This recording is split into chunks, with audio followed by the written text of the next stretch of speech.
Sul gruppo consigliere veneto del Partito Democratico è appena arrivata una mazzata da parte della Corte dei Conti di 108.000 euro. Sono le presunte irregolarità che i magistrati contabili avrebbero verificato valutando i rendiconti 2012, una sorte condivisa con buona parte dei gruppi consiglieri veneti, coinvolti con cifre più o meno importanti. Lucio Tiozzo, il capogruppo, è però l'unico a voler commentare a caldo il provvedimento subito, mentre entra alla riunione informale appena convocata con i suoi omologhi degli altri partiti.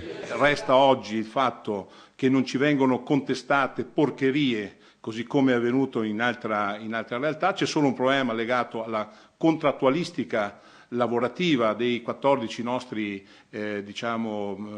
persone, giovani, esperti, laureati che hanno lavorato con noi. Io penso che questa cosa venga dipanata rapidamente e soprattutto dare un elemento di tranquillità ai cittadini, soprattutto agli elettori del PD, che noi ci siamo comportati correttamente e questo è stato in qualche modo certificato dalla Corte dei Conti.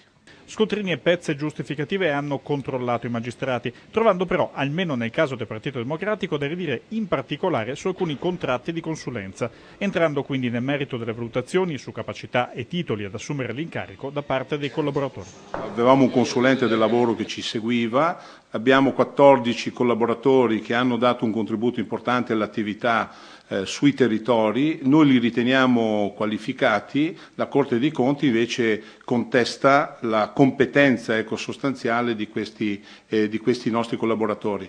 Va detto che abbiamo, per esempio, viene contestato il nostro addetto stampa, che è un iscritto all'albo competente e quindi riteniamo di aver, in questo caso ma anche negli altri, di aver lavorato nel giusto.